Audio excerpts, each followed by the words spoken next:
जय हिंद, जय हिंद, जय हिंद। श्रीमती सोनिया गांधी की, मल्लिकार्जुन खड़गे की, राहुल गांधी की। ಬಂಧುಗಳೇ, ಸುಮ್ಮನೆ ಇರು. ಬಂಧುಗಳೇ, ತಾವೆಲ್ಲ ಕೂಡ ವೇದಿಕೆಯಲ್ಲಿ ನಮ್ಮ ಕಾಂಗ್ರೆಸ್ ಪಕ್ಷದ ಅಧ್ಯಕ್ಷರಾದಂಥ ಎಐಸಿಸಿ ಅಧ್ಯಕ್ಷರಾದಂಥ ಶ್ರೀ ಮಲ್ಲಿಕಾರ್ಜುನ್ ಖರ್ಗೆ ಸಾಹೇಬ್ರೆ, ನಮ್ಮ ಪಕ್ಷದ ಉಸ್ತುವಾರಿಯನ್ನು ವಹಿಸ್ತಕ್ಕಂಥ ನಮ್ಮ ಪ್ರಧಾನ ಕಾರ್ಯದರ್ಶಿಗಳಂತ ಸುರ್ಜೇವಾಲಾ ಸಾಹೇಬ್ರೆ, ಮಾಜಿ ಮುಖ್ಯಮಂತ್ರಿಗಳಂತ ಸಿದ್ದರಾಮಯ್ಯ ಸಾಹೇಬ್ರೆ, ನಮ್ಮ ಹಿರಿಯರಂತ ಮಾಜಿ ಮುಖ್ಯಮಂತ್ರಿಗಳಂತ ವೀರಪ್ಪ ಮೊಯ್ಲಿ ಸಾಹೇಬ್ರೆ, ನೂತನವಾಗಿ ಈ ನನ್ನ ಹತ್ತಿರ ನಿಮ್ಮೆಲ್ಲರ ಆಶೀರ್ವಾದದಿಂದ ಒಬ್ಬ ಸೇವಾದಳ ಕಾರ್ಯಕರ್ತರಿಂದ ಹಿಡಿದು ವಿದ್ಯಾರ್ಥಿ ಘಟಕ, ಯುವ ಘಟಕ, ಮಹಿಳಾ, ಅಲ್ಪಸಂಖ್ಯಾತರು, ಶಾಸಕರು ಇದ್ರು, ಮಹಿಳೆಯರು ಇದ್ರು, ಲೈನಲ್ಲಿ ಇದ್ರು, ಬಾವುಟ ಕೊಡ್ಬೇಕಾರೆ ಎಲ್ಲ ಸೇರಿ ಬಂದಿದೆ. ನಿಮಗೆ ಎಲ್ಲ ವರ್ಗದ ನಮ್ಮ ಪಕ್ಷದ ಆಧಾರ ಸ್ತಂಭಗಳು ಸೇರಿ ಶಾಸಕರ ಜೊತೆಯಲ್ಲಿ, ಮಂತ್ರಿಗಳ ಜೊತೆಯಲ್ಲಿ ಏನು ನಮ್ಮ ಕಾಂಗ್ರೆಸ್ ಧ್ವಜವನ್ನು ಸಿದ್ದರಾಮಯ್ಯನವರಿಗೆ ತಲುಪಿಸಿ ಅವರಿಂದ ನನಗೆ ಬಂದು ನಾನು ನಿಮ್ಮೆಲ್ಲರೂ ಕೂಡ ಏನು ಸೋನಿಯಾ ಗಾಂಧಿಯವರು ನನಗೆ ಮಾರ್ಚ್ 10ನೇ ತಾರೀಕು 2020ರಂದು ಕಾಂಗ್ರೆಸ್ ಪಕ್ಷದ ಅಧ್ಯಕ್ಷರಾಗಿ ನೇಮಕ ಮಾಡಿ ಆವತ್ತು ದಿನ ಇಂಥ ದೊಡ್ಡ ಸಭೆಯನ್ನು ನನ್ನ ಕೈಲಿ ಮಾಡೋಕ್ಕಾಗಲಿಲ್ಲ. ಕಾರಣ ಬಿಜೆಪಿಯವರು ನನಗೆ ಅವಕಾಶವನ್ನು ಕೊಡಲಿಲ್ಲ. ಆದರೆ ಪ್ರತಿಯೊಂದು ಪಂಚಾಯಿತಿಯಲ್ಲೂ ಕೂಡ ಹೊಸ ಇತಿಹಾಸವನ್ನು ಸೃಷ್ಟಿ ಮಾಡಿ ಝೂಮ್ನಲ್ಲಿ 11,000ಕ್ಕೂ ಹೆಚ್ಚು ಕಡೆ ಆ ಝೂಮ್ ಮುಖಾಂತರ ಪ್ರತಿಜ್ಞಾನ ಸ್ವೀಕಾರ ಮಾಡಿ ಸಂವಿಧಾನವನ್ನು ಪಠಿಸಿ ಆವತ್ತು ನಾನು ದಿನೇಶ್ ಗುಂಡೂರಾವ್ ಹತ್ರ ಅಧಿಕಾರವನ್ನು ತೆಗೆದುಕೊಂಡೆ. ಆ ಸಾಕ್ಷಿ ಆದಮೇಲೆ ಇವತ್ತು ಮತ್ತೆ ನಾನು ಇಡೀ ರಾಜ್ಯವನ್ನು ನಿಮ್ಮೆಲ್ಲರ ವಿಶ್ವಾಸದಿಂದ, ನಿಮ್ಮೆಲ್ಲರ ಸಹಕಾರದಿಂದ ನಾನು ನಿರೀಕ್ಷೆ ಮಟ್ಟದಲ್ಲಿ ಸೇವೆ ಎಷ್ಟು ಮಟ್ಟಕ್ಕೆ ಮಾಡಿದ್ದೀನೋ ಅಂತೇಳಿ ನಿಮಗೆಲ್ಲ ಅರಿವಿದೆ. ಕೆಲವು ತಪ್ಪುಗಳಾಗಿರ್ಬೋದು, ಒಳ್ಳೆಯ ಕೆಲಸಗಳಾಗಿರ್ಬೋದು, ಆದರೆ ನಾನು ಶಕ್ತಿ ಮೀರಿ ನನ್ನ ಕಾರ್ಯಕರ್ತರಿಗೆ ಸೇವೆಯನ್ನು ಮಾಡಿದ್ದೇನೆ ಅಂತೇಳಿ ನನ್ನ ಆತ್ಮಕ್ಕೆ ವಿಶ್ವಾಸ ಇದೆ. ನಾನು ಸ್ವಲ್ಪ ಮನುಷ್ಯ, ನನ್ನ ಕೈಲಿ ಅನೇಕ ತಪ್ಪುಗಳು ಕೂಡ ಆಗಿರ್ಬೋದು. ನಮ್ಮ ಕಾರ್ಯಕರ್ತರ ಸೇವೆಯನ್ನು ಗುರುಸಿ ನನ್ನ ಕೈಲಾದಂಥ ರೀತಿಯಲ್ಲಿ ಪಕ್ಷದ ಸಂಘಟನೆಯನ್ನು ಮಾಡಿ ಇವತ್ತು ರೈತರ, ಕಾರ್ಮಿಕರ, ಯುವ ಪೀಳಿಗೆಗೆ ಮತ್ತು ವಿವಿಧ ರೀತಿಯಲ್ಲಿ ನಿಮ್ಮ ಕಾರ್ಯಕರ್ತರ ಒಬ್ಬ ಮನೆಯ ಮಗನಾಗಿ ನಾನು ಒಬ್ಬ ಕಾರ್ಯಕರ್ತನ ಅಂತೇಳಿ ಇವತ್ತು ನಿಮ್ಮೆಲ್ಲರೂ ಕೂಡ ನನ್ನ ಸಾಕ್ಷಾಂಗ ನಮಸ್ಕಾರಗಳನ್ನು ಅರ್ಪಿಸಿ ಇವತ್ತು BK ಹರಿಪ್ರಸಾದ್ ಒಬ್ಬ ಹಿರಿಯ ಕಾರ್ಯಕರ್ತನಿಗೆ ನನ್ನ ಅಧಿಕಾರವನ್ನು ಹಸ್ತಾಂತರವನ್ನು ನಾನು ಮಾಡಿದ್ದೇನೆ. ನಾನು ಆಗಾಗ ಒಂದು ಮಾತು ಹೇಳ್ತಾ ಇರ್ತೀನಿ, ಕಾಂಗ್ರೆಸ್ ಶಕ್ತಿ, ದೇಶದ ಶಕ್ತಿ. ಕಾಂಗ್ರೆಸ್ ಇತಿಹಾಸ, ಈ ದೇಶದ ಇತಿಹಾಸ. ಕಾಂಗ್ರೆಸ್ ಅಧಿಕಾರಕ್ಕೆ ಬಂದರೆ ಎಲ್ಲ ವರ್ಗದ ಜನರು ಅಧಿಕಾರಕ್ಕೆ ಬಂದಂಗೆ ಅಂತ ಹೇಳಿ ಇವತ್ತು ನಾವೆಲ್ಲ ವಿರೋಧ ಪಕ್ಷದಲ್ಲಿದ್ದಾಗ ಕೋವಿಡ್ ಸಂದರ್ಭದಲ್ಲಿ ಇವತ್ತು ನಾನು ಮತ್ತು ಸಿದ್ದರಾಮಯ್ಯನವ್ರನ್ನ ಅವತ್ತು ವಿರೋಧ ಪಕ್ಷದ ನಾಯಕರಾಗಿ ಮತ್ತೆ ಆಯ್ಕೆಯನ್ನು ಶ್ರೀಮತಿ ಸೋನಿಯಾ ಗಾಂಧಿಯವರು ಮಾಡಿದ್ರು. ನಾವಿಬ್ಬರು ಸೇರಿ, ಜೊತೆ ಸೇರಿ ನಿಮ್ಮೆಲ್ಲರನ್ನು ಕೂಡ ಒಟ್ಟಿಗೆ ತೆಗೆದುಕೊಂಡೋಗಿ ಈ ದೇಶದ ಐಕ್ಯತೆ, ಈ ದೇಶದ ಸಮಗ್ರತೆ, ಈ ದೇಶದ ಶಾಂತಿ ಮತ್ತು ನಮ್ಮ ಸಂವಿಧಾನವನ್ನು ರಕ್ಷಣೆ ಮಾಡಬೇಕು ಅಂತ ಹೇಳಿ ಸಂಕಲ್ಪವನ್ನು ಮಾಡಿ ಅವತ್ತು ಮಲ್ಲಿಕಾರ್ಜುನ್ ಖರ್ಗೆ ಸಾಹೇಬರು ವಿರೋಧ ಪಕ್ಷದ ನಾಯಕರಾಗಿ ಅವತ್ತು ಕೂಡ ಆ ಒಂದು ಅದ್ಭುತವಾದಂಥ ಕಾರ್ಯಕ್ರಮಕ್ಕೆ ಸಾಕ್ಷಿಯಾಗಿದ್ದು. ಶ್ರೀ ವೇಣುಗೋಪಾಲ್ ಅವರು ನಮ್ಮ ಪಕ್ಷದ ಪ್ರಧಾನ ಕಾರ್ಯದರ್ಶಿಯಾಗಿ ಅವತ್ತು ಕೂಡ ಸಾಕ್ಷಿಯಾಗಿದ್ದರು. ಫೋನಲ್ಲಿ ಶ್ರೀಮತಿ ಸೋನಿಯಾ ಗಾಂಧಿಯವರು, ರಾಹುಲ್ ಗಾಂಧಿಯವರು ಮತ್ತು ಪ್ರಿಯಾಂಕಾ ಗಾಂಧಿಯವರು ಕೂಡ ನನಗೆ ಸಂದೇಶವನ್ನು ಕೊಟ್ಟು ಆಶೀರ್ವಾದವನ್ನು ಮಾಡಿದ್ದನ್ನು ನಾವು ಮರೀಲಿಕ್ಕೆ ಸಾಧ್ಯ ಇಲ್ಲ.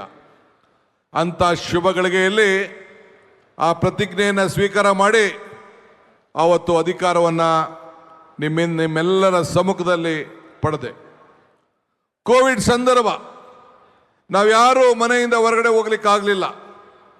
ನನ್ನ ವರ್ಕಿಂಗ್ ಪ್ರೆಸಿಡೆಂಟ್ಸು, ಅವತ್ತಿದ್ದಂಥ ಎಲ್ಲ ನಾಯಕರುಗಳು ಎಲ್ಲರೂ ಕೂಡ ಕೈ ಜೋಡಿಸಿ ಆ ಕೊರೋನಾದಲ್ಲಿ ಸುಮಾರು ಎಲ್ಲ ಶಾಸಕರನ್ನು, ಅವತ್ತಿದ್ದಂಥ ಶಾಸಕರುಗಳನ್ನು, ಮಾಜಿ ಶಾಸಕರನ್ನು, ನಮ್ಮ ಎಲ್ಲ ಘಟಕದ ಮುಖ್ಯಾಧ್ಯಕ್ಷರನ್ನೆಲ್ಲ ತೆಗೆದುಕೊಂಡು ಇವತ್ತು ನಾವು ಅನೇಕ ಸಮಸ್ಯೆಗಳನ್ನು ಎದುರಿಸ್ತು. ಸಾವಿರಾರು ಜನಕ್ಕೆ, ಲಕ್ಷಾಂತರ ಜನಕ್ಕೆ ಫುಡ್ ಕಿಟ್ ಕೊಟ್ಟು ಬೆಲೆ ಕುಸಿಗೆ ಆಯ್ತಿತ್ತು. ದ್ರಾಕ್ಷಿ ಬೆಲೆ ಬೇರೆ 5 ರೂಪಾಯಿ ಆಗ್ತಿತ್ತು. ಅವತ್ತೆಲ್ಲ ಕೂಡ ಇಡೀ ನಮ್ಮ ರೈತ ಕುಟುಂಬಗಳಿಗೆ ಭೇಟಿ ಕೊಟ್ಟು ಆತ್ಮಧೈರ್ಯವನ್ನು ತುಂಬಿ ಅವತ್ತು ಕೂಡ ಬೆಲೆ ಏರಿಕೆಯನ್ನು ನಿಯಂತ್ರಣ ಮಾಡಬೇಕು, ಇವತ್ತು ಆ ಒಂದು ರೈತರಿಗೆ ಸಂಕಟಕ್ಕೆ ಪಾಲಾಗಬೇಕು ಅಂತೇಳಿ ಕೋಟ್ಯಾಂತರ ರೂಪಾಯಿ ಹಣವನ್ನು ನಮ್ಮ ಕಾಂಗ್ರೆಸ್ ಕಾರ್ಯಕರ್ತರು ಖರ್ಚು ಮಾಡಿ ಇವತ್ತು ಎಲ್ಲರೂ ಕೂಡ ಉಚಿತವಾಗಿ ಫುಡ್ ಕಿಟ್ ಅಲ್ಲದೆ ನಮ್ಮ ತರಕಾರಿಗಳನ್ನು ಕೂಡ ಒದಗಿಸ್ಕೊಟ್ಟಿದ್ದು ತಾವೆಲ್ಲ ಸಾಕ್ಷಿಯಾಗಿ ನಾವು ನೋಡಿದ್ರಿ. ಅನೇಕರು ಇವತ್ತು ಖರ್ಗೆ ಸಾಹೇಬರು ಮನೆಗೆ ಯಾದಗಿರವರು ಹುಡುಕೊಂಡು ಹೋಗ್ತಾ ಇದ್ರು. ನಾನು ಮನೇಲಿದ್ದೆ. ಯಾರು ಬಸ್ಗೆ ಹೋಗ್ಬೇಕಾಯ್ತು. BJP ಸರ್ಕಾರ 700 ರೂಪಾಯಿ ಯಾದಗಿರಿಗೆ ಇದ್ದಂಥ ಬಸ್ ಚಾರ್ಜನ್ನು 3200 ರೂಪಾಯಿ ಕೊಡಬೇಕು, 3 ಕೊಡಬೇಕು ಅಂತೇಳಿ ಹೋಗಿ ಹೇಳ್ತಿದ್ರು. ಅವ್ರು ಬಂದು ನನ್ನನ್ನು ಭೇಟಿ ಮಾಡಿದ್ರು. ಅವತ್ತೊಬ್ಬ ನನ್ನ ಮಿತ್ರ ತಿಮ್ಮಯ್ಯ ನನ್ನ ಜೊತೆಲಿ ಕೂತಿದ್ದ. ನಾವೆಲ್ಲ ಸೇರಿ ಮಾತಾಡಿಕೊಂಡು ತಕ್ಷಣ ಸಿದ್ದರಾಮಯ್ಯನವ್ರ ಹತ್ರ ಮಾತಾಡಿದೆ. ಇನ್ನು ನನ್ನ ಅಧಿಕಾರದ ಹಸ್ತಾಂತರ ನನಗೆ ಅಫಿಷಿಯಲ್ ಆಗಿ ಆಗಿರಲಿಲ್ಲ. ದಿನೇಶ್ ಗುಂಡೂರಾಯರನ್ನ ಅವತ್ತು ಕರೆಸಿ ಅವ್ರಿಗೆ ಒಪ್ಪಿಗೆಯನ್ನು ಪಡ್ಕೊಂಡು ಅವ್ರ ಹತ್ರ ಚೆಕ್ಕಿಗೆ ಸಿಗ್ನೇಚರ್ ಮಾಡಿ 1 ಕೋಟಿ ರೂಪಾಯಿ ಹಣವನ್ನು KSRTCಗೆ ಕೊಟ್ಟು ಎಲ್ಲ ನಮ್ಮ ಕಾರ್ಮಿಕರು, ನಮ್ಮ ರೈತರು ವಾಪಸ್ ಅವ್ರ ಊರಿಗೆ ಹೋಗಬೇಕು ಅಂತೇಳಿ ತೆಗೆದುಕೊಂಡಂಥ ಒಂದು ತೀರ್ಮಾನ ಇಡೀ ದೇಶಕ್ಕೆ ಒಂದು ದೊಡ್ಡ ಸಂದೇಶವನ್ನು ಕಳಿಸುವಂಥ ಕೆಲಸವನ್ನು ಇವತ್ತು ನಾವು ಮಾಡಿದೋ. ಇಡೀ ದೇಶ ನಮ್ಮ ತೀರ್ಮಾನವನ್ನು ಒಪ್ತು. ಇವತ್ತು ತಾವೆಲ್ಲ ನೆನಪಿರ್ಬೋದು, ಆಕ್ಸಿಜನ್ನಲ್ಲಿ 36 ಜನ ಪಿಲಿ ಅಂತ ಹೇಳಿ ನಮ್ಮ ಜನ ಸತ್ರು. ನಾನು ಸಿದ್ದರಾಮಯ್ಯನವರು ಇಬ್ಬರು ಓದೋ, ಟ್ರಯಲ್ ಮಾಡ್ದೋ, ಪರಿಸ್ಥಿತಿಯನ್ನು ನೋಡ್ದೋ, ವಿಧಾನಸಭೆಯಲ್ಲಿ ಚರ್ಚೆ ಮಾಡ್ದೋ. ಇವತ್ತು ಆದಂಥ ಅನ್ಯಾಯಕ್ಕೆ ಕೊಟ್ಟನ್ನ ಮಾತು ಕೊಟ್ಟು ಅಲ್ಲಿ ಇವತ್ತು ಏನು ಅವತ್ತು ಜನ ಸತ್ತಿದ್ರು ಅವರೆಲ್ಲರೂ ಕೂಡ ಮುಂದಿನ ದಿನ ನಾವು ನ್ಯಾಯವನ್ನು ಒದಗಿಸ್ಕೊಡ್ತೇವೆ ಅಂತೇಳಿ ಮಾತು ಕೊಟ್ಟು ಇವತ್ತು ಶರಣ್ ಪ್ರಕಾಶ್ ಮಂತ್ರಿಗಳು ಇಲ್ಲೇ ಇದ್ದಾರೆ, ವೆಂಕಟೇಶ್ ಅವರು ಇಲ್ಲೇ ಇದ್ದಾರೆ. ಅವರ ಮುಖಂಡತ್ವದಲ್ಲಿ ಯಾರು ಅವತ್ತು ಸತ್ತಿದ್ದಾರೆ, ಏನು ಮಾತು ಕೊಟ್ಟಿದ್ದೋ ಆ 33 ಜನಕ್ಕೂ ಕೂಡ ಸರ್ಕಾರದ ಉಚಿತವಾದಂಥ ನೌಕರಿಯನ್ನು ಕೊಟ್ಟು ಇವತ್ತು ನಮ್ಮೆಲ್ಲರೂ ಕೂಡ ಒಂದು ಶಕ್ತಿ ಕೊಟ್ಟ ಮಾತನ್ನು ಇವತ್ತು ಉಳಿಸ್ಕೊಂಡಿದ್ದೇವೆ ಅಂತ ಹೇಳ್ಕೊಳ್ಳಿಕ್ಕೆ ನನಗೆ ಭಾಳ ಸಂತೋಷ ಆಗ್ತದೆ. ಹಿಂಗೆ ಇಡೀ ರಾಜ್ಯದ ಜನತೆ ನಮ್ಮ ಪ್ರತಿಯೊಂದು ಹೆಜ್ಜೆಯನ್ನು ಕೂಡ ನೋಡಿದ್ರು. ಕೃಷಿ ಕಾಯ್ದೆ ಬಂತು. ಕೇಂದ್ರ ಸರ್ಕಾರ ಕೃಷಿ ಕಾಯ್ದೆಯನ್ನು ನಮ್ಮೆಲ್ಲರ ಹೋರಾಟದಲ್ಲಿ ಬೆಂಗಳೂರಿನಲ್ಲೂ ಕೂಡ ಹೋರಾಟವನ್ನು ಮಾಡಿ ವಾಪಸ್ ತೆಗೆದುಕೊಳ್ಬೇಕಾದಂಥ ಒಂದು ಪರಿಸ್ಥಿತಿ, ಅನಿವಾರ್ಯತೆಯನ್ನು ಬಂತು. ಇಂದಿನ ಬೆಲೆ ಏರಿಕೆ, ಎತ್ತಿನಗಾಡಿನಲ್ಲಿ ಮೆರವಣಿಗೆ, ಸೈಕಲ್ ಜಾಥಾ, ಟಾಂಗಾ ಜಾಥಾ ಇವೆಲ್ಲ ಕೂಡ ಮಾಡಿ ಇವತ್ತು ಅನೇಕ ಹೋರಾಟಗಳನ್ನು ಮಾಡಿ ಆವತ್ತಿನ ಕಾಲದಲ್ಲಿ 2 ಮಂತ್ರಿಗಳು ಕೂಡ ರಾಜೀನಾಮೆಯನ್ನು ಕೊಡಿಸ್ಬೇಕಂತ ಅನಿವಾರ್ಯತೆ ಕೂಡ ಬಂತು. ರಾಷ್ಟ್ರಧ್ವಜ ಅಪಮಾನ ಮಾಡಿದಂಥ ಈಶ್ವರಪ್ಪನವ್ರಿಗೂ ಕೂಡ ನಾವು ರಾಜೀನಾಮೆ ಕೊಡಿಸ್ಬೇಕಂತ ಒಂದು ಪರಿಸ್ಥಿತಿ ತಾವೆಲ್ಲ ನೋಡಿದ್ರಿ.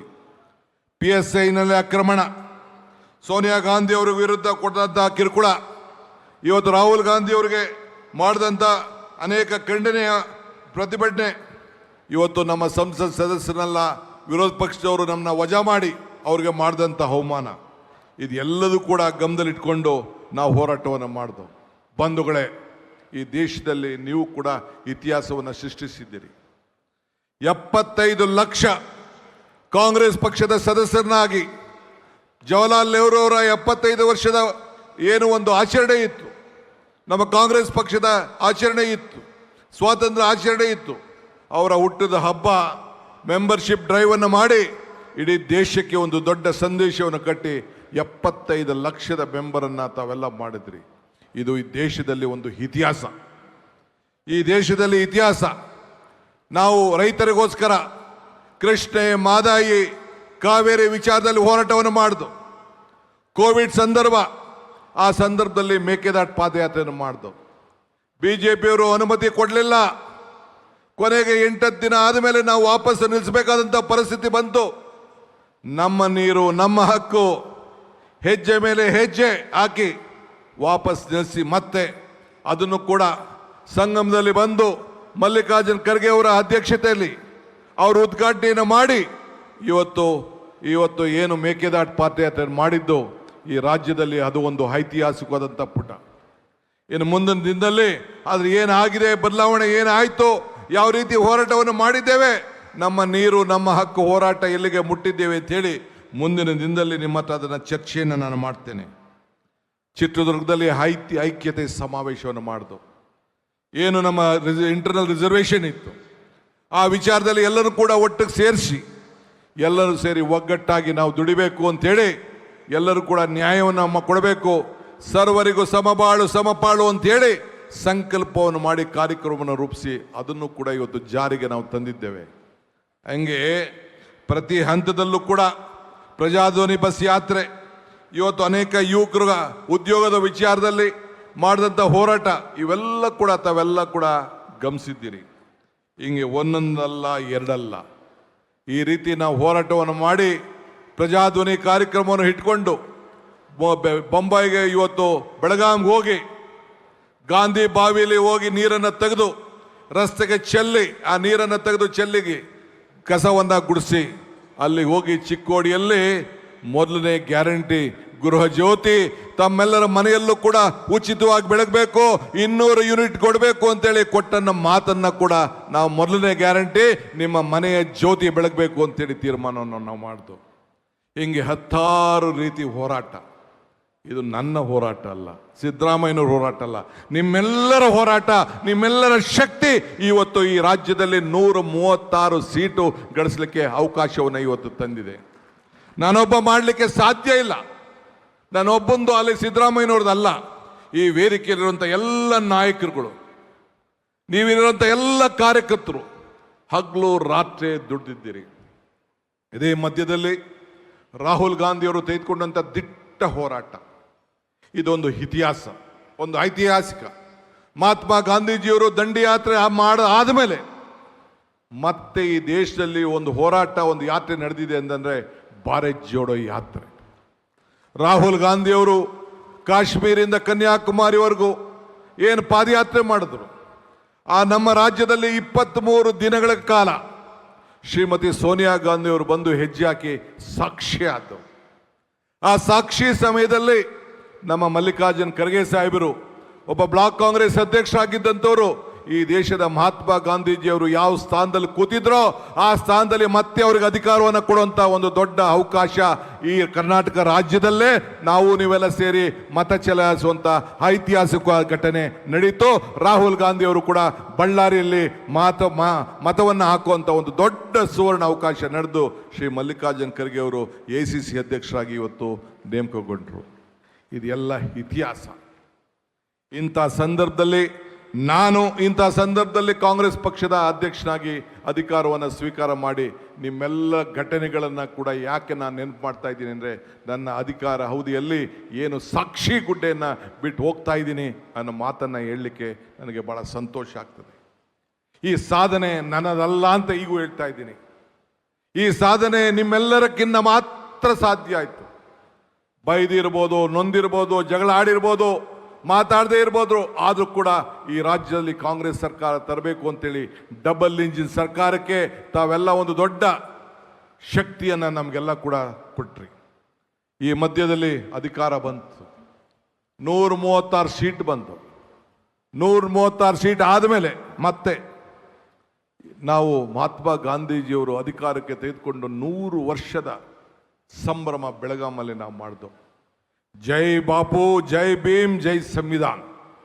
ಆ ಸಂವಿಧಾನ ಪುಸ್ತಕವನ್ನು ನಾನು ಕೂಡ ನನ್ನ ಮುಖ್ಯಮಂತ್ರಿಯಾಗಿ ಅಧಿಕಾರ ಸ್ವೀಕಾರ ಮಾಡಿದಾಗ ಹಿಡಿದು ನಾನು ಪ್ರತಿಜ್ಞೆಯನ್ನು ಮಾಡಿದೆ. ಈಗೂ ಕೂಡ ಬಿ ಕೆ ಹರಿಪ್ರಸಾದ್ ರವರೊಬ್ಬ ಹಿರಿಯ ಪಕ್ಷದ ಕಾರ್ಯಕರ್ತರು, ಮುಖಂಡರಾಗಿ, ಇವತ್ತು ಅಧ್ಯಕ್ಷರಾಗಿ ಇಡೀ ರಾಜ್ಯದ ಉದ್ದಗಲಕ್ಕೂ ಕೂಡ ಸೇವೆಯನ್ನು ಮಾಡ್ಕೊಂಡು ಬಂದಂಥವ್ರು ಇವತ್ತು ಕೂಡ ನನಗೆ ಹಸ್ತಾಂತರವನ್ನು, ಆ ಪುಸ್ತಕವನ್ನು ಕೊಟ್ಟಿದ್ದಾರೆ. ನಾನು ಹರಿಪ್ರಸಾದ್ ಅವರು ಕೂಡ ವಿದ್ಯಾರ್ಥಿ ನಾಯಕರಾಗಿ ಬೆಳೆದಂಥವ್ರು, ಒಂದೇ ಕಾಲೇಜಿನಲ್ಲಿ ಬೆಳೆದಂಥವ್ರು. ನನಗೆ 3-4 ವರ್ಷ ಅವ್ರು ಸೀನಿಯರ್. ಅವರು 83 ಎಲೆಕ್ಷನ್ ನಿಂತ್ಕೊಂಡ್ರು, ನಾನು 85 ಎಲೆಕ್ಷನ್ ನಿಂತ್ಕೊಂಡೆ ವಿಧಾನಸಭೆಗೆ. ಅವರು ವಿದ್ಯಾರ್ಥಿ ನಾಯಕರಾಗಿ ಬೆಳೆದರು, ನಾನು ಕೂಡ ವಿದ್ಯಾರ್ಥಿ ನಾಯಕರಾಗಿ ಬೆಳೆದು ಇವತ್ತು ಒಬ್ಬ ನಿಷ್ಠಾವಂತ ಒಬ್ಬ ಕಾರ್ಯಕರ್ತನಿಗೆ, ಒಬ್ಬ ವಿದ್ಯಾರ್ಥಿ ನಾಯಕನಿಗೆ, ಇವತ್ತು ಇಡೀ ದೇಶವನ್ನು ಸಂಘಟನೆ ಮಾಡಿದಂಥ ಒಬ್ಬ ನಾಯಕರಿಗೆ ಹಸ್ತಾಂತರ ಮಾಡೋದು ನನಗೂ ಕೂಡ ಒಂದು ದೊಡ್ಡ ಸಮಾಧಾನ ಇವತ್ತು ತಂದಿದೆ. ಇವತ್ತು ನಾನು ಈ ಮಧ್ಯದಲ್ಲಿ ಎಲ್ಲ ವರ್ಗದ ಜನರನ್ನು, ಇವತ್ತು ಮೀನುಗಾರರನ್ನ, ಲಂಬಾಣಿ ಜನಾಂಗನ, ದೌದಾಯ ಸಮಾಜರನ್ನ, ನೇಕಾರರನ್ನ, ತಿಗಳ ಶಕ್ತಿಯ ಸಮಾಜರನ್ನ, ಮಡಿವಾಳದವ್ರನ್ನ, ಗಾಣಿಗರನ್ನ, ಉಪ್ಪಾರರನ್ನ ಎಲ್ಲನೂ ಕೂಡ ಇವತ್ತು ನಾನು ಭೇಟಿಯನ್ನು ಮಾಡಿದ್ದೇನೆ. ಅವರ ಸಮಸ್ಯೆಯನ್ನು ಕೇಳಿದ್ದೇನೆ, ರೈತರ ಸಮಸ್ಯೆ ಕೇಳಿದ್ದೇನೆ, ಕಾರ್ಮಿಕರ ಸಮಸ್ಯೆ ಕೇಳಿದ್ದೇನೆ, ಆಟೋವನ್ನು ನಡೆಸ್ತಾ ಇರೋಂಥವ್ರು, ಡ್ರೈವರು, ಬೀದಿ ಬದಿ ವ್ಯಾಪಾರದವರು, ಎಲ್ಲ ವರ್ಗದ ಜನರನ್ನು ಕೂಡ ಭೇಟಿಯನ್ನು ಮಾಡಿದ್ದೇನೆ. ಅವರ ಸಮಸ್ಯೆಯನ್ನು ಕೇಳಿ ಆ ಬೆಲೆ ಏರಿಕೆ ಗಗನಕ್ಕೆ ಹೋಗ್ತಾ ಇದೆ, ಆದಾಯ ಪಾತಾಳಕ್ಕೆ ಹೋಗ್ತಾ ಇದೆ ಅಂಥೇಳಿ 5 ಗ್ಯಾರಂಟಿಗಳನ್ನು ಮಾಡಬೇಕು ಅಂತ ತೀರ್ಮಾನ ಮಾಡ್ದು, ಪ್ರತಿಜ್ಞೆಯನ್ನು ಮಾಡ್ದು. ಶ್ರೀಮತಿ ಪ್ರಿಯಾಂಕಾ ಗಾಂಧಿ ಅವ್ರನ್ನ ಆಹ್ವಾನಿಸಿದೆ. ಬಂದು ಅವರು ಪ್ಯಾಲೇಸ್ನಲ್ಲಿ ಸುಮಾರು 50,000ಕ್ಕೂ 60,000ಕ್ಕೂ ಹೆಚ್ಚು ಮಂದಿಯಲ್ಲಿ ಬಂದು ಈ ಒಂದು ಗೃಹಲಕ್ಷ್ಮಿ ಯೋಜನೆಯನ್ನು ಇವತ್ತು ಚಾಲನೆಗೆ ಕೊಟ್ಟರು. ಅವ್ರು ಹೇಳಿದ್ರು, ಡಿ.ಕೆ. ಇದು ಮಾತ್ರ ಉಳ್ಕೊಳ್ಬಾರ್ದು, ನೀನು ಸಿದ್ದರಾಮಯ್ಯನಿಬ್ಬರು ನನ್ನ ಮುಂದೆ ಆ ಗ್ಯಾರಂಟಿ ಚೆಕ್ಗೆ ನೀವು ಸೈನ್ ಹಾಕಬೇಕು ಅಂತ ಹೇಳಿದ್ರು. ನಾನು ಸಿದ್ದರಾಮಯ್ಯನವರು ಅದಕ್ಕೆ ಸೈನ್ ಹಾಕ್ದೋ, ಆ ಸೈನನ್ನು ಮನೆಗೆ ತಲುಪಿಸೋ. ಇವತ್ತು 1,21,00,000 ಮಹಿಳೆಯರಿಗೆ, ಮನೆ ಯಜಮಾನರಿಗೆ ಇವತ್ತು ಹಣ ತಲುಪ್ತಾ ಇದೆ ಅಂತಂದ್ರೆ ಇಡೀ ರಾಷ್ಟ್ರಕ್ಕೆ ಒಂದು ದೊಡ್ಡ ಸಂದೇಶ. ಇದು ನನ್ನ ಕಾರ್ಯಕ್ರಮ ಅಲ್ಲ, ಇದು ಜನರ ಭಾವನೆ. ಯುವಕರ ಮೇಲೆ, ವಿದ್ಯಾರ್ಥಿ ಮೇಲೆ ನಂಬಿಕೆ. ಜನ ನಗ್ತಾ ಇದ್ರು. ನಾನು ಹೇಳಿದೆ, ಈ ಡಿ.ಕೆ. ಶಿವಕುಮಾರ್ನ ಬಂಡೆ ಅಂತ ಕರಿತೀರಿ, ಈ ಬಂಡೆನ ಚಪ್ಪಡಿಯಾರು ಮಾಡ್ಕೊಳ್ಳಿ, ಗರಡಗಂಬಾರು ಮಾಡ್ಕೊಳ್ಳಿ, ಕೋಲಾರು ಮಾಡ್ಕೊಳ್ಳಿ, ಜಲ್ಲಿಯಾರು ಮಾಡ್ಕೊಳ್ಳಿ. ಪ್ರತಿಯೊಬ್ಬ ಕಾರ್ಯಕರ್ತರು ಕೂಡ ಈ ಬಂಡೆ ಮೇಲೆ, ಈ ಚಪ್ಪಡಿ ಮೇಲೆ ನಡ್ಕೊಂಡು ಹೋಗಿ ವಿಧಾನಸೌಧ ಮುಟ್ಟಬೇಕು ಅಂತೇಳಿ ಅವತ್ತು ಪ್ರತಿಜ್ಞೆಯನ್ನು ಮಾಡಿದೆ. ಕಳೆದ 3 ವರ್ಷದಿಂದ ನಿಮಗೆ ಎಲ್ಲ ಕಾರ್ಯಕರ್ತರು ವಿಧಾನಸೌಧದಲ್ಲಿ ಆ ಬಂಡೆ ಮೇಲೆ ನಡಿಲಿಕ್ಕೆ ನಿಮಗೆಲ್ಲ ಶಕ್ತಿ ಬಂದಿದೆ. ಇವತ್ತು ಕೂಡ ಮತ್ತೆ ಶ್ರೀ ಸಿದ್ದರಾಮಯ್ಯ ಸಾಹೇಬರು, ನಾನು ಅವ್ರ ಕೈ ಜೋಡಿಸಿ ಜೊತೆಗೆ ಸೇರಿ ಒಟ್ಟಿಗೆ ಒಂದು ಸಣ್ಣ ಸ್ಟೇಟ್ಮೆಂಟು ಕೂಡ ನಾನು ತಾಳ್ಮೆಯಿಂದ, ನಾನು ಸಿದ್ದರಾಮಯ್ಯ ಸಾಹೇಬರು ಸೋನಿಯಾ ಗಾಂಧಿ ಅವರ ಮುಖಂಡತ್ವದಲ್ಲಿ ನನ್ನ ಹತ್ರ ಏನು ಚರ್ಚೆ ಮಾಡಿದ್ರು, ಖರ್ಗೆ ಸಾಹೇಬರ ಮುಖಂಡತ್ವದಲ್ಲಿ ಏನು ನಾವೆಲ್ಲ ಮಾತುಕತೆ ಮಾಡಿದ್ದೋ, ಅದಕ್ಕೆ ಒಪ್ಪಂದವನ್ನು ಮಾಡಿಕೊಂಡು ಇವತ್ತು ಹಸ್ತಾಂತರವನ್ನು ನನಗೆ ಈ ಜವಾಬ್ದಾರಿಯನ್ನು ಕೊಟ್ಟಿದ್ದಾರೆ. ಇದನ್ನು ಉಳಿಸ್ಕೊಂಡು ಹೋಗ್ಬೇಕು. ನಾನು ಇವತ್ತು ಹೇಳ್ತಾ ಇದ್ದೀನಿ, ನನಗೆ ಗುಂಪು ಬಗ್ಗೆ ನಂಬಿಕೆ ಇಲ್ಲ, ಜಾತಿ ಬಗ್ಗೆ ನಂಬಿಕೆ ಇಲ್ಲ, ಧರ್ಮದ ಬಗ್ಗೆ ನಂಬಿಕೆ ಇಲ್ಲ. ಆದರೆ ನಮ್ಮ ಜಾತಿ, ನಮ್ಮ ಧರ್ಮ ನಮ್ ಬಿಟ್ಟಿದ್ದು. ಆದರೆ ಇದೊಂದು ಕಾಂಗ್ರೆಸ್ ಜಾತಿ, ಇದೊಂದು ಕಾಂಗ್ರೆಸ್ ಧರ್ಮ, ಇದು ಕಾಂಗ್ರೆಸ್ ಧ್ವಜ, ಇದು ಅನ್ನೋದು ಮಾತ್ರ ನಾವು ಯಾರು ಕೂಡ ಮರೀಲಿಕ್ಕೆ ಸಾಧ್ಯ ಇಲ್ಲ. ಬಂಧುಗಳೇ, ಇವತ್ತು ಇತಿಹಾಸ ಪುಟಕ್ಕೆ ನಾವೆಲ್ಲ ಸೇರಬೇಕಾಗಿದೆ. ನಮ್ಮ ಮೇಲೆ, ನಿಮ್ಮ ಮೇಲೆ ದೊಡ್ಡ ಜವಾಬ್ದಾರಿ ಇದೆ. ಇವತ್ತು ಅನೇಕ ಪಾದಯಾತ್ರೆಗಳನ್ನು ನಾವು ಮಾಡಿದ್ದೇವೆ. 23 ದಿನಗಳ ಕಾಲ ರಾಹುಲ್ ಗಾಂಧಿ ಅವರು ಮಾಡಿದಂಥ ಭಾರತ್ ಜೋಡೋ ಪಾದಯಾತ್ರೆಗೆ ಇವತ್ತು ಸಾಕ್ಷಿಯಾಗಿ ಅವ್ರು ಎಲ್ಲೆಲ್ಲಿ ಹೆಜ್ಜೆ ಹಾಕಿದ್ರು, ಎಲ್ಲ ಕ್ಷೇತ್ರದಲ್ಲೂ ಕೂಡ ಕಾಂಗ್ರೆಸ್ ಪಕ್ಷ ಅಧಿಕಾರಕ್ಕೆ ಬಂತು. ನೀವು ಚಾಮರಾಜನಗರದಿಂದ ನೆನಪಿಡಿ, ಕೊನೆಗೆ ಬಳ್ಳಾರಿವರೆಗೂ ನೋಡಿ, ಎಲ್ಲ ಕ್ಷೇತ್ರದಲ್ಲೂ ಕೂಡ ಅವರ ಹೆಜ್ಜೆ, ಅವರ ಸಂಘಟನೆ, ನೀವು ಇಡೀ ರಾಜ್ಯದಿಂದ ಮೂಲೆಯಿಂದ ನಮ್ಮ ನಾಯಕರುಗಳೆಲ್ಲ ಕರ್ಕೊಂಡು ಬಂದು ಇವತ್ತು ಶಕ್ತಿಯನ್ನು ತುಂಬಿ ಇಡೀ ದೇಶಕ್ಕೆ ಒಂದು ದೊಡ್ಡ ಸಂದೇಶವನ್ನು ಕೊಟ್ರಿ. ನಾವು ಕೊಟ್ಟಂಥ ಸಂದೇಶ ಪಕ್ಕದ ರಾಜ್ಯಗಳಿಗೂ ಕೂಡ ತಲುಪಿತು. ಆದ್ದರಿಂದ ಇವತ್ತು ಅಂಥ ಕಾರ್ಯಕ್ರಮವನ್ನು ಯಾರು ಕೂಡ ಮರೀಲಿಕ್ಕೆ ಸಾಧ್ಯ ಇಲ್ಲ. ಸಿದ್ದರಾಮಯ್ಯನವರ 75 ಜನ್ಮದಿನ, ಐತಿಹಾಸಿಕವಾದಂಥ ಜನ್ಮದಿನ. ಒಬ್ಬ ನಾಯಕ, ಕಾಂಗ್ರೆಸ್ ಕಾರ್ಯಕರ್ತ, ಒಬ್ಬ ಹಿಂದುಳಿದ ವರ್ಗದ ನಾಯಕನಿಗೆ ನೀವು ಮಾಡಿದಂಥ ಆಶೀರ್ವಾದ ಯಾರು ಕೂಡ ಮರೀಲಿಕ್ಕೆ ಸಾಧ್ಯ ಇಲ್ಲ. ಅದಾದ ಮೇಲೆ 75ನೇ ವರ್ಷದ ಈ ದೇಶದ ಸ್ವಾತಂತ್ರ್ಯದ ಸಂಭ್ರಮ, ಎಂಥ ಸಂಭ್ರಮ!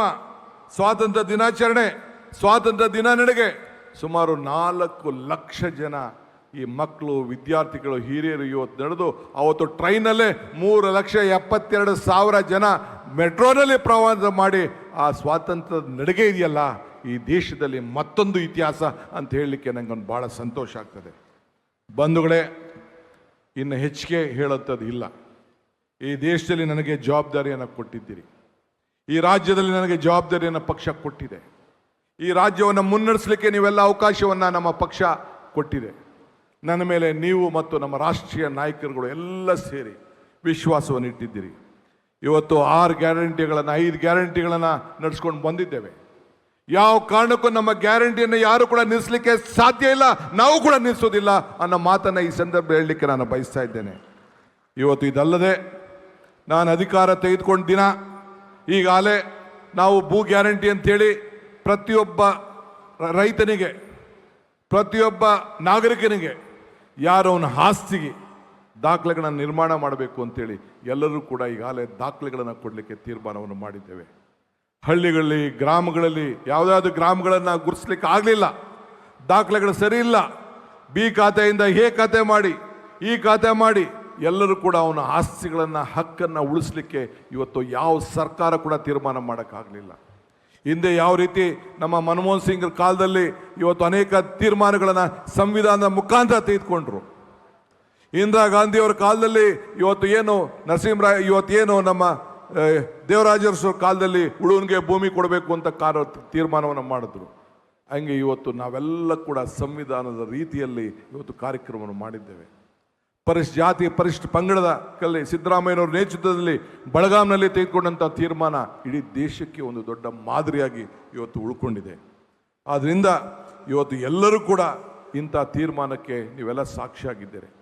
ನಾನು ಅಧಿಕಾರ ತೆಗೆದುಕೊಂಡು ಮೊದಲನೇ ದಿನ ಇನ್ನೇನಾದ್ರು ಒಂದು ಕುಟುಂಬ, ಒಂದು ಶಕ್ತಿಯನ್ನು ಕೊಡಬೇಕು ಅಂಥೇಳಿ ಇವತ್ತು ಎಲ್ಲ ಯುವಕರಿಗೆ, ವಿದ್ಯಾರ್ಥಿಗಳಿಗೆ, ಗಂಡು ಮಕ್ಕಳಿಗೆ ಯಾರ್ಯಾರು ಉಚಿತವಾಗಿ ಪ್ರಯಾಣ ಮಾಡೋಕ್ಕೆ ಶಕ್ತಿ ಇಲ್ಲ ಅಂಥೇಳಿ ಉಚಿತವಾಗಿ ಫ್ರೀ ಪಾಸ್ ಕೊಡಬೇಕು ಅಂಥೇಳಿ ಮೊದಲೇ ತೀರ್ಮಾನವನ್ನು ಕೂಡ ನಾವು ಮಾಡಿದ್ದೇವೆ.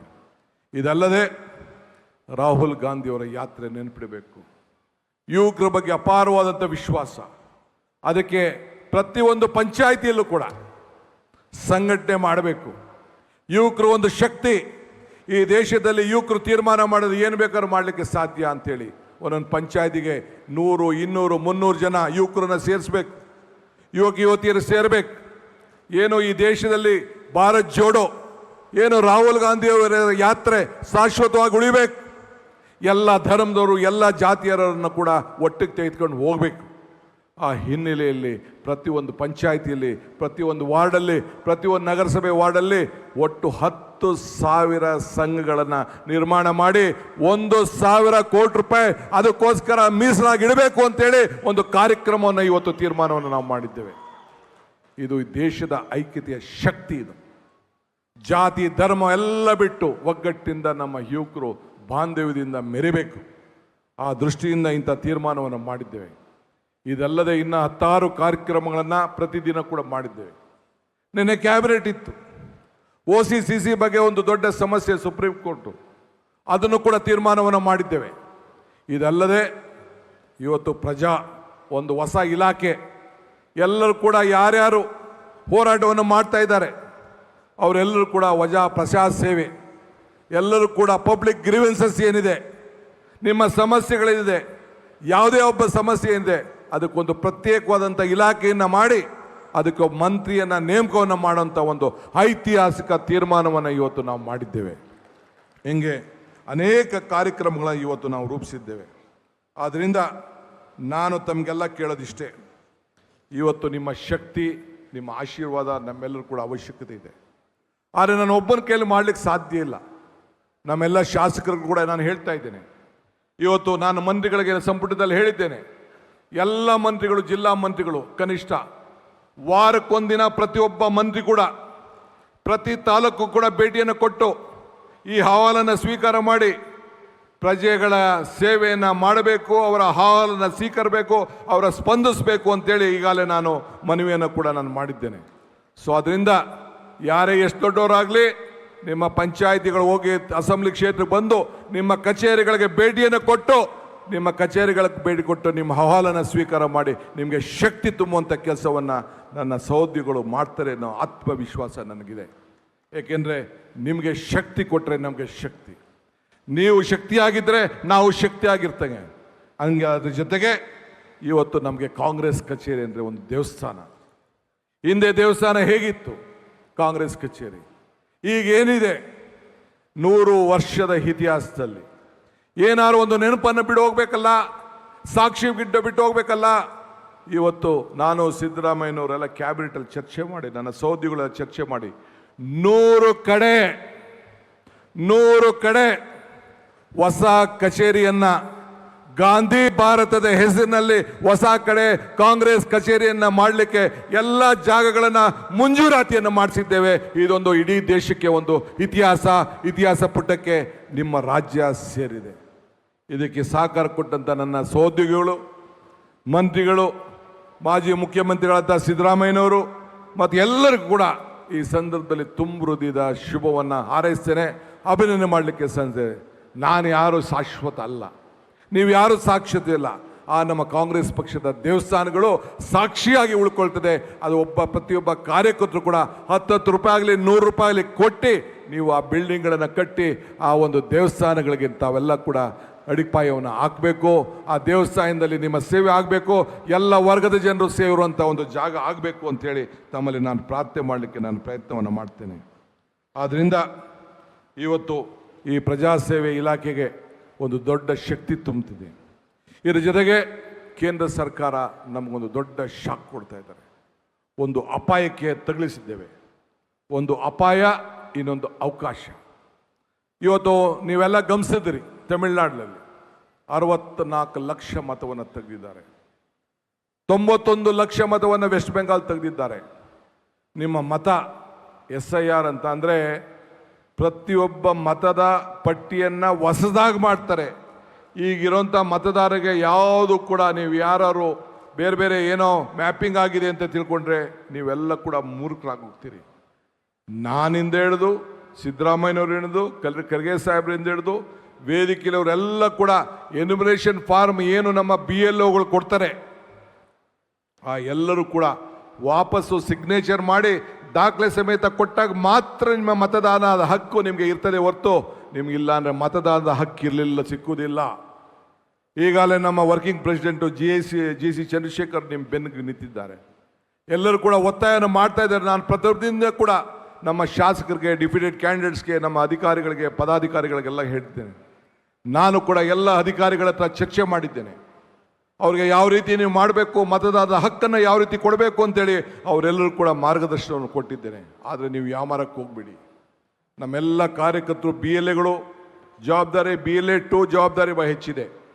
ಪ್ರತಿಯೊಬ್ಬರು ಕೂಡ ಒಂದು ಬೂತನ್ನು ಮಾಡಿ ಕಾಂಗ್ರೆಸ್ಗೆ ಒಂದು ಪ್ರತ್ಯೇಕವಾದಂಥ ಒಂದು ಜಾಗವನ್ನು, ಹೆಲ್ಪ್ ಡೆಸ್ಕನ್ನು ಕ್ರಿಯೇಟ್ ಮಾಡಿ, ಸರ್ಕಾರ ಏನು ಮಾಡ್ತದೋ ಬಿಡ್ತದೋ ಅದು ಬೇರೆ ವಿಚಾರ. ನಾನು ಏನು ಮಾಡಬೇಕು ಅದಕ್ಕೆ ಆದೇಶವನ್ನು ಕೊಟ್ಟಿದ್ದೇನೆ, ಮುಂದಕ್ಕೆ ಅದನ್ನು ಫಾಲೋ ಮಾಡ್ತೇನೆ. ಎಲ್ಲ ನಮ್ಮ ಮಂತ್ರಿಗಳು ಕೂಡ ಪ್ರತಿಯೊಂದು ಕ್ಷೇತ್ರಕ್ಕೂ ಹೋಗಿ ಇದ್ರ ಬಗ್ಗೆ ಜಾಗೃತಿ ಮೂಡಿಸಬೇಕು ಅಂತೇಳಿ ತಿಳಿಸಿದ್ದೇನೆ. ಆ ಕೆಲಸವನ್ನು ಮಾಡ್ತೇನೆ. ಮುಂದಕ್ಕೆ ನೀವೆಲ್ಲ ರಾಜಕಾರಣ ಮಾಡಬೇಕು, ನಿಮ್ಮ ಮತವನ್ನು ಉಳ್ಕೊಳ್ಬೇಕು, ಬಡವ್ರನ್ನ ಕಾಪಾಡಬೇಕು, ಹೊರಗಡೆ ಯಾರ್ಯಾರು ಹೋಗಿದ್ದಾರೆ, ಉದ್ಯೋಗಕ್ಕೆ ಹೋಗಿದ್ದಾರೆ ಅವನ್ನೆಲ್ಲ ಉಳಿಸ್ಕೊಳ್ಬೇಕು. ಇದೆಲ್ಲ ಕೂಡ ಗಮನದಲ್ಲಿ ಇಟ್ಕೊಂಡು ತಾವು ಪ್ರತಿಯೊಬ್ಬ ಮತದಾನದ ಹಕ್ಕನ್ನು ತಾವು ಕಾಪಾಡಬೇಕು. ಯಾರಿಗೆ ಮತ ಇಲ್ಲ ಅವಕಾಶ ಸಿಗುವುದಿಲ್ಲ, ಯಾರಿಗೆ ಮತ ಇಲ್ಲ ಗ್ಯಾರಂಟಿ ಸಿಗುವುದಿಲ್ಲ, ಯಾರಿಗೆ ಮತ ಇಲ್ಲ ಪೆನ್ಷನ್ ಸಿಗುವುದಿಲ್ಲ. ಇದನ್ನು ತಾವು ಗಮನದಲ್ಲಿ ಇಟ್ಕೊಳ್ಬೇಕು.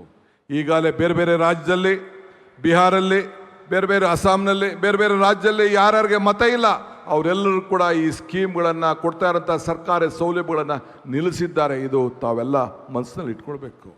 ಸೊ ನಮ್ಮ ಮೇಲೆ ಅಪಾರವಾದ ವಿಶ್ವಾಸ ಇದೆ. ನಾವೇನು ಕೂಡ ಸಂವಿಧಾನದ ಮುಖಾಂತರ ನಮ್ಮ ಸರ್ಕಾರ ಇದ್ದಾಗ, UPA ಇದ್ದಾಗ, ಹಿಂದೆ ಕಾಂಗ್ರೆಸ್ ಸರ್ಕಾರ ಇದ್ದಾಗ ಬೇಕಾದ ಶಕ್ತಿಯನ್ನು ತುಂಬಿಕೊಂಡು ಕೊಟ್ಟಿದ್ದೇವೆ. ಅದೇ ರೀತಿ ಇವತ್ತು ತಾವೆಲ್ಲ ಕೂಡ ಮತದಾನದ ಹಕ್ಕನ್ನು ತಾವು ಕೊಡಬೇಕು. ಇವತ್ತು ಕಳೆದ 3 ವರ್ಷ ನಮ್ಮ ರಾಜ್ಯದಲ್ಲಿ ಸಿದ್ದರಾಮಯ್ಯ ಸಾಹೇಬರು ಕೊಟ್ಟಂಥ ಆಡಳಿತ, ಮಾರ್ಗದರ್ಶನ, ಶಕ್ತಿ ಇಡೀ ದೇಶಕ್ಕೆ ಒಂದು ದೊಡ್ಡ ಮಾದರಿಯಾಗಿ ನಮ್ಮ ಕಾರ್ಯಕ್ರಮಗಳನ್ನು ನಾವೆಲ್ಲ ರೂಪಿಸಿದ್ದೇವೆ. ಇದು ನಾವೆಲ್ಲ ಒಗ್ಗಟ್ಟಿನಿಂದ ನಾವೆಲ್ಲ ಕೆಲಸವನ್ನು ಮಾಡಿದ್ದೇವೆ. ಇವತ್ತು ಹರಿಪ್ರಸಾದ್ ಅವರಿಗೆ, ಇವತ್ತು ನಿಮ್ಮೆಲ್ಲರ ಏನು ನೀವು ಇಷ್ಟು ದಿನ ಈ ಬಾವುಟವನ್ನು ಹಿಡ್ದಿದ್ರಿ, ಬರೀ DK ಶಿವಕುಮಾರ್ ಬಾವುಟ ಹಿಡಿಲಿಲ್ಲ. ನಾನು ಅವತ್ತು ದೀಪವನ್ನು ಹಚ್ಚಬೇಕಾದ್ರೆ ಸೇವಾದಳು, ಯೂತ್ ಕಾಂಗ್ರೆಸ್ಸು, ಮಹಿಳಾ ಕಾಂಗ್ರೆಸ್ಸು, ಹಿರಿಯರು ಎಲ್ಲರೂ ಸೇರಿ ಒಟ್ಟಿಗೆ ಈ ಬಾವುಟವನ್ನು ಅವತ್ತು ದೀಪವನ್ನು ಹಚ್ಚಿದ್ದು. ಹಂಗೆ ಇವತ್ತು ಈ ಬಾವುಟ ಇಡೀ ರಾಜ್ಯದ ಉದ್ದಗಲಕ್ಕೂ ಕೂಡ ಹೋರಾಟವನ್ನು ಮಾಡಿ ನಿಮ್ಮೆಲ್ಲ ಪ್ರತಿನಿಧಿಗಳು ಇವತ್ತು ಬಂದು ಈ ಬಾವುಟವನ್ನು ಪಟ್ಟು ಸಿದ್ದರಾಮಯ್ಯವ್ರ ಮುಖಾಂತರ ನನಗೆ ಬಂದು ಇವತ್ತು ಹರಿಪ್ರಸಾದ್ ಅವ್ರಿಗೆ ಕೊಟ್ಟಿದ್ದೇನೆ. ಎಂಥ ಸಂದರ್ಭ, ಎಂಥ ಸುವರ್ಣ ಅವಕಾಶ, ಎಂಥ ವಿಚಾರಕ್ಕೆ ತಾವು ಸಾಕ್ಷಿಯಾಗಿದ್ದೀರಿ. ಆದ್ದರಿಂದ ಹರಿಪ್ರಸಾದ್ ಅವರು ಕೂಡ ನಾನು ಕೇಳ್ಕೊಳ್ಳೋದು ಇಷ್ಟೇ, ಇಡೀ ಸರ್ಕಾರ ನಿಮ್ಮ ಜೊತೆಲಿರ್ತದೆ, ಇಡೀ ಪಕ್ಷ ನಿಮ್ಮ ಜೊತೆಲಿರ್ತದೆ. ನಾನು ಮುಖ್ಯಮಂತ್ರಿ ಆಗಿರ್ಬೋದು, ಆದರೆ ಒಬ್ಬ ಕಾರ್ಯಕರ್ತನಾಗಿ ಇವತ್ತು ನಿಮ್ಮ ಜೊತೆ ಕೈ ಜೋಡಿಸಿ ಈ ಪಕ್ಷವನ್ನು ಮತ್ತೆ 2028ರಲ್ಲಿ ಅಧಿಕಾರಕ್ಕೆ ತಂದು 2029ರಲ್ಲಿ ಈ ದೇಶದ ಪ್ರಧಾನಮಂತ್ರಿಗಳಾಗಿ ರಾಹುಲ್ ಗಾಂಧಿ ಅವ್ರನ್ನ ಮಾಡಲಿಕ್ಕೆ ನಾವೆಲ್ಲ ಸಂಕಲ್ಪವನ್ನು ಇವತ್ತು ನಾವು ಮಾಡಬೇಕಾಗಿದೆ. ಆ ಕೆಲಸವನ್ನು ಮಾಡೋಣ. ನಮ್ಮ ಜೊತೆ 5 ವರ್ಷಗಳಿಂದ 5-6 ವರ್ಷದಿಂದ ಇವತ್ತು ನಮ್ಮ ಸೆಕ್ರೆಟರಿಗಳು, AC ಸೆಕ್ರೆಟರಿಗಳು ದುಡ್ದಿದ್ದಾರೆ, ನನ್ನ ಜೊತೆ ಪದಾಧಿಕಾರಿಗಳು ದುಡ್ದಿದ್ದಾರೆ, ಕಾರ್ಯಾಧ್ಯಕ್ಷಗಳು ದುಡ್ದಿದ್ದಾರೆ, ಶಾಸಕರು ದುಡ್ದಿದ್ದಾರೆ, ತನು ಧನ ಮನ ಎಲ್ಲ ಖರ್ಚು ಮಾಡಿ ಇವತ್ತು ನನಗೆ ಶಕ್ತಿಯನ್ನು ಕೂಡ ಕೊಟ್ಟಿದ್ದಾರೆ. ಎಷ್ಟೋ ಜನಕ್ಕೆ ಅಧಿಕಾರ ಕೊಡೋಕ್ಕಾಗಿಲ್ಲ ನಾವು, ಆದರೂ ಕೂಡ ಇವತ್ತು ಇನ್ನೂ ಶಕ್ತಿಯನ್ನು ಮಾಡಿದ್ದೇವೆ. ಹೊಸ ಯೋಜನೆಯನ್ನು ಪ್ರಾರಂಭ ಮಾಡಿದೋ, ಗ್ಯಾರಂಟಿ ಯೋಜನೆ. ಒಂದೊಂದು ಜಿಲ್ಲೆಯಲ್ಲಿ 15 ಜನಕ್ಕೆ, ತಾಲೂಕಿನಲ್ಲಿ 50 ಜನಕ್ಕೆ, 15 ಜನಕ್ಕೆ. ಇವತ್ತು ಇನ್ನೊಂದು ದೊಡ್ಡ ಗೋಷ್ಠಿಯನ್ನು ನಾನು ಮಾಡ್ತಾ ಇದ್ದೇನೆ. ಕಾರ್ಯಕರ್ತರಿಗೆ ಶಕ್ತಿ ಕೊಡಬೇಕು ಅಂತೇಳಿ ನಾನು ನಮ್ಮ ವರಿಷ್ಠರು ನಾವು ಮಾತಾಡಿದ್ದೇವೆ. ಪ್ರತಿಯೊಂದು ಪಂಚಾಯಿತಿಯಲ್ಲೂ ಕೂಡ 5 ಜನರಿಗೆ ಗ್ಯಾರಂಟಿ ಸಮಿತಿಯನ್ನು ಮತ್ತೆ ರಚನೆ ಮಾಡುವಂಥ ಕೆಲಸವನ್ನು ನಾನು ಮಾಡ್ತೇನೆ. ಅವರೆಲ್ಲರೂ ಕೂಡ ಮತ್ತೆ ಹೋಗಿ ಈ ಫಾರಮ್ಗಳನ್ನ ತೆಗೆದುಕೊಂಡು ಹೋಗಿ ಮತ್ತೆ ಮರುಪರಿಶೀಲನೆ ಮಾಡಿ ಅವ್ರಿಗೆ ಶಕ್ತಿಯನ್ನು ತುಂಬಬೇಕು, ಅಧಿಕಾರವನ್ನು ಕೊಡಬೇಕು. 5 ಜನ ಕಾರ್ಯಕರ್ತರಿಗೆ, ಎಲ್ಲ ವರ್ಗವಾದವ್ರಿಗೆ, ಎಲ್ಲ ಸಾಮಾಜಿಕವಾಗಿ ಇವತ್ತು ಅವ್ರಿಗೆಲ್ಲರೂ ಕೂಡ ನೇಮಕವನ್ನು ಮಾಡೋಂಥ ವ್ಯವಸ್ಥೆಯನ್ನು ಮಾಡ್ತೇನೆ. ನೀವೆಲ್ಲ ಕೂಡ ಶಾಸಕರು, ಕಾರ್ಯಕರ್ತರು, ಬ್ಲಾಕ್ ಕಾಂಗ್ರೆಸ್ನವರು, ಎಲ್ಲ ವರ್ಗದವರು ಕೂಡ ಅವಕಾಶ ಮಾಡಿ. ಪ್ರತಿ ಪಂಚಾಯಿತಿಲಿ 5 ಜನ, ಪ್ರತಿ ವಾರ್ಡಲ್ಲಿ 5 ಜನ, 7,000 ಪಂಚಾಯಿತಿ ಇದೆ, 4,000 ವಾರ್ಡ್ ಇದೆ.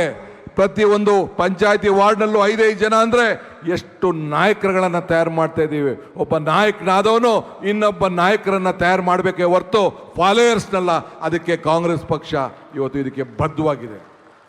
ಅದಲ್ಲದೆ ನಾನು, ಹರಿಪ್ರಸಾದ್, ಸಲೀಂ ಅಹಮ್ಮದ್, ಇನ್ನೂ ಭಾಳ ಜನ ಲೀಡರ್ಸ್ ಎಲ್ಲ ಇಲ್ಲಿದ್ದೀವಿ. ವಿದ್ಯಾರ್ಥಿ ನಾಯಕರಾಗಿ ಬೆಳೆದಂಥವ್ರು, ವಿದ್ಯಾರ್ಥಿ ನಾಯಕರಾಗಿ ಭಾಳ ಜನ ಇಲ್ಲಿದ್ದೀವಿ, ಸ್ಟೂಡೆಂಟ್ ಲೀಡರ್ಸ್ ಆಗಿ ಇದ್ದಂಥವ್ರು. ಇವತ್ತು ಮುಂದಕ್ಕೆ ಇದೇ ಜೂನು ನೆಕ್ಸ್ಟ್ ಕ್ಯಾಬಿನೆಟಲ್ಲಿ ತೀರ್ಮಾನವನ್ನು ತೆಗೆದುಕೊಳ್ತಾ ಇದ್ದೇವೆ. ರಾಹುಲ್ ಗಾಂಧಿ ಅವರ ಮಾರ್ಗದರ್ಶನ ಇದೆ. ಈ ವರ್ಷದಿಂದನೇ ನಮ್ಮ ಪಂಚಾಯತಿಂದ ಪಾರ್ಲಿಮೆಂಟ್ವರೆಗೂ ನಾಯಕರುಗಳು ಬೇಕು. ಆ ನಾಯಕರುಗಳು ಬೇಕಾದರೆ ವಿದ್ಯಾರ್ಥಿ ನಾಯಕರನ್ನು ಬೇಕು. ಅದಕ್ಕೆ ಈ ವರ್ಷದಿಂದನೇ ವಿದ್ಯಾರ್ಥಿ ನಾಯಕರ ಚುನಾವಣೆಯನ್ನು ಎಲ್ಲ ಕಾಲೇಜ್ಗಳಲ್ಲೂ ನಡೆಸಬೇಕು ಅಂತೇಳಿ ಈ ಸರ್ಕಾರ ತೀರ್ಮಾನವನ್ನು ಮಾಡ್ತಾ ಇದೆ ಅನ್ನೋ ಮಾತನ್ನು ಈ ಸಂದರ್ಭದಲ್ಲಿ ಹೇಳಲಿಕ್ಕೆ ಬಯಸ್ತಾ ಇದ್ದೇನೆ. ಆದ್ದರಿಂದ ನಮ್ಮ ಪಕ್ಷದ ವಿದ್ಯಾರ್ಥಿ ಘಟಕದ ಸಂಘಟನೆ ಇನ್ನು ಶಕ್ತಿಶಾಲಿಯಾಗಿ ಬೆಳೆಬೇಕು, ಯುವಕರ ಸಂಘಟನೆ ಶಕ್ತಿಶಾಲಿಯಾಗಿ ಬೆಳೆಬೇಕು, ಮಹಿಳಾ ಶಕ್ತಿ ಬೆಳೆಬೇಕು. ಮುಂದಕ್ಕೆ ಯಾರ ಕೈಲೂ ಈ ಮಹಿಳಾ ರಿಸರ್ವೇಷನ್ ತಪ್ಪಿಸ್ಲಿಕ್ಕೆ ಸಾಧ್ಯ ಇಲ್ಲ. ನಾವೆಲ್ಲ ಒಪ್ಪಿದ್ದೇವೆ, ಹೆಣ್ಮಕ್ಳಿಗೆ ಹೊಸ ರೂಪವನ್ನು ಕೊಡಬೇಕು. ಆ ನಿಟ್ಟಿನಲ್ಲಿ ನೀವೆಲ್ಲ ಸೇರಿ ಒಟ್ಟಾಗಿ ಕೆಲಸವನ್ನು ಮಾಡಬೇಕು. ಅಧಿಕಾರ ಯಾರು ಕೂಡ ಸಿಗುವುದಿಲ್ಲ ಅನ್ನೋ ಚಿಂತೆ ಮಾಡೋದು ಬೇಡ. DVG ಅವರು ಒಂದು ಕಡೆ ಒಂದು ಮಾತು ಹೇಳ್ತಾರೆ, ನೆನಪಿದ್ಯಾ? ನಾನು ಮಮ್ಮಾಡ ಕೈಗೆ ದೊರಜೆ ಹುಜ್ಜುಗವ, ನಾನೇನು ಹುಲ್ಲು ಕಡ್ಡಿ ಎಂಬ ನುಡಿಬೇಡ, ಹೀನ ಮಾವುದು ಮಿಲ್ಲ ಜಗದ ಗುಡಿಗೆ ತಾಣಿರುವುದು ಮಂಕುತಿಮ್ಮ ಅಂದ. ಈ ದೇಗುಲ ಜಗತ್ತಿನ ಗುಡಿಯಲ್ಲಿ ಎಲ್ಲರಿಗೂ ಒಂದಲ್ಲ ಒಂದು ಸಂದರ್ಭದಲ್ಲಿ ಒಂದು ಅವಕಾಶ ಸಿಕ್ಕೇ ಸಿಗ್ತದೆ, ನೀ ಚಿಂತೆ ಮಾಡೋದು ಬೇಡ ಅಂಥೇಳಿ DVG ಅವ್ರು ಹೇಳ್ತಾರೆ. ಹಂಗೆ ನೀವೆಲ್ಲ ಕಾರ್ಯಕರ್ತರು, ಮುಖಂಡರು ನನಗೆ ಸಿಕ್ಕಲಿಲ್ಲ ಅಂತ ಚಿಂತೆ ಮಾಡೋದು ಬೇಡ. ಪಾಪ BJP ಅವ್ರಿಗೆ ಭಾಳ ಚಿಂತನೆ ಇದೆ. ಏನಪ್ಪ, ನನಗೆ ಇಂಥ ಅವಕಾಶ ಸಿಕ್ಕಲಿಲ್ಲ, ಬರೀ ಸಿದ್ದರಾಮಯ್ಯನವರು DK ಶಿವಕುಮಾರ್ ಸಿಕ್ತು ಅಂತೇಳಿ ಪಾಪ ಕೈ ಒಸಕ್ತಾ ಇದ್ದಾರೆ. ಚಿಂತೆ ಮಾಡೋದು ಬೇಡ. 2028ಗೆ ಮತ್ತೆ ನಿಮ್ಮದೇ ಸರ್ಕಾರ, 29ಕ್ಕೆ ನಿಮ್ಮದೇ ಸರ್ಕಾರ. ಅದಕ್ಕೆ ನೀವೆಲ್ಲ ಸೇರಿ ಸಂಕಲ್ಪವನ್ನು ಮಾಡೋಣ. ಇವತ್ತು ಇಂಥ ಒಂದು ಐತಿಹಾಸಿಕ ಕಾರ್ಯಕ್ರಮಕ್ಕೆ ನಮ್ಮ ನಾಯಕರಾದಂಥ ಮಲ್ಲಿಕಾರ್ಜುನ್ ಖರ್ಗೆ ಅವರು ಬಂದು ಆಶೀರ್ವಾದ ಮಾಡಿ ನಮ್ಮ ಕೈ ಜೋಡಿ ಮಾರ್ಗದರ್ಶನ ಕೊಟ್ಟಿದ್ದಾರೆ. ಸಂವಿಧಾನವನ್ನು ಉಳಿಸಬೇಕು, ಕಾಂಗ್ರೆಸ್ ಪಕ್ಷ ಬೆಳೆಸಬೇಕು ಅಂತ ಏನು ಸಂಕಲ್ಪವನ್ನು ಮಾಡಿ ಮಾರ್ಗದರ್ಶನ ಕೊಟ್ಟಿದ್ದಾರೆ. ಅವರ ಮಾತನ್ನು ಚಾಚು ತಪ್ಪದೆ ಇವತ್ತು ನಾನು ಮುಂದುವರಿಸ್ತೇನೆ ಅನ್ನೋ ಮಾತನ್ನು ಹೇಳಿ, ವೇದಿಕೆ ಇರುವಂಥ ಎಲ್ಲ ಕಾರ್ಯಕರ್ತರು, ಎಲ್ಲ ಮುಖಂಡರುಗಳು, ನಾನು ಮುಖ್ಯಮಂತ್ರಿ ಇರ್ಬೋದು, ಆದರೆ ನಿಮ್ಮೊಳಗೆ ಒಬ್ಬ ತಮ್ಮ, ಒಬ್ಬ ಅಣ್ಣ, ಒಬ್ಬ ಸಹೋದರ, ಒಬ್ಬ ಮಗ ಅಂತ ಭಾವನೆ ಮಾಡಿ ನನಗೆ ಆಶೀರ್ವಾದ ಮಾಡಿ ಒಟ್ಟಿಗೆ ಸೇರಿ ನಾವು ಕೆಲಸವನ್ನು ಮಾಡೋಣ ಅಂತ ಮಾತನ್ನು ಹೇಳಿ ನನ್ನ ಮಾತನ್ನು ಮುಗಿಸ್ತೇನೆ. ಜೈ ಹಿಂದ್, ಜೈ ಕರ್ನಾಟಕ, ಜೈ ಕಾಂಗ್ರೆಸ್ ಪಾರ್ಟಿ.